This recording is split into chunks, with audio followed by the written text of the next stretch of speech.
Originaire d'Azay-le-Ferron, le Centre d'initiative pour l'environnement, le CPIE, a pour principale mission la sensibilisation et l'éducation de chacun à l'environnement. Créée il y a plus de 30 ans, l'association souhaite couvrir davantage de territoires. Elle a dernièrement été sollicitée par le pays du Berry-Saint-Amandois, cela en vue d'une réflexion autour du paysage et de la lutte contre le gaspillage alimentaire. Compte tenu des besoins et des demandes exprimées, une antenne a été créée à Saint-Amand-Montrond.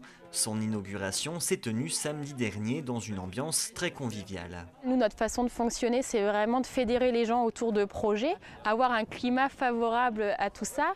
L'antenne ici, c'est pas très grand.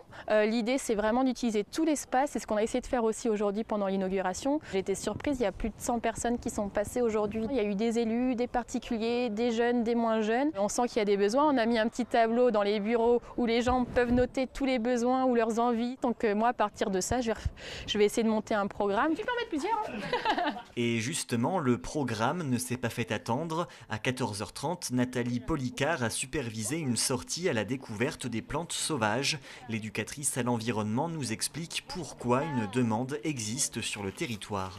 Il y a de plus en plus de demandes autour de la connaissance des plantes sauvages. Je pense qu'il y a une prise de conscience aussi vis-à-vis de la population sur des problèmes de santé, savoir s'alimenter autrement.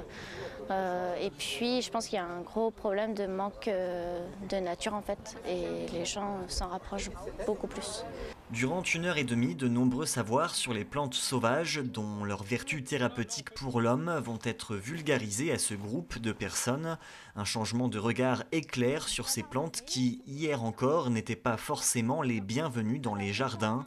Le changement, c'est maintenant. Souvent ces plantes, elles sont maltraitées puisqu'elles sont considérées comme des mauvaises herbes, donc elles sont traitées avec du Roundup. En fait, ces plantes, elles ont plein de propriétés pour pouvoir nous soigner.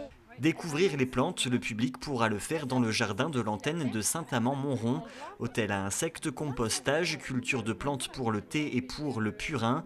Les activités ne manquent pas, certaines sont déjà attendues. Ce jardin, c'est l'idée d'avoir un lieu expérimental. On ne va pas faire de la culture pour se nourrir.